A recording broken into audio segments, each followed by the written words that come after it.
आपण आज कारल्याची भाजी करणार आहोत. मी मधून कट करून घेतली आहे, 4 कारली घेतली आहे, मधून काप करून घेतली आहे. त्याला थोडंसं मीठ लावून घ्यायचं आहे, म्हणजे त्याचा कडूपणा कमी होतो. आता मसाला घ्यायचा आहे आपल्याला. 2 मूठ शेंगदाणे घेतले मी, लसणाच्या पाकळ्या घेतल्या, जिरं घेतलं, मीठ घेतले, तिखट घेतले आणि हळद घेतली.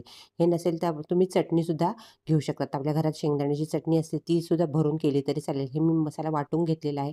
याऐवजी तुम्ही बॅडगी मिरची घेतली तरी चालेल. गच्च भरून घ्यायचं आहे आपल्याला कारली आणि शिजवून घ्यायचं. थोडासा मसाला उरलेला आहे, हा नंतर टाकायचा आहे. 2 चमचे तेल घेतलेलं आहे मी, मोहरी घेतली आहे, हिंग टाकलेला आहे आणि ही कारली आपल्याला त्यावर टाकायची आहे आणि झाकून ठेवायची आहे 2 मिनिटासाठी. त्यानंतर आपल्याला हा मसाला त्यावर टाकायचा आहे. पण एकदा पलटून घ्यायची आहे आणि थोडंसं किंचित पाणी त्यावर आपल्याला टाकायचं आहे. बस एवढ्या पाण्यातच आपली कारली छान शिजतात. एक 5 ते 7 मिनिटानंतर ही छान कारली शिजतात. मसाला पण तो टाकून द्यायचा आहे. सुंदर कारली आपली तयार झालेली आहे. बघा शिजली आहे मस्त, कारली तयार आहेत आपली.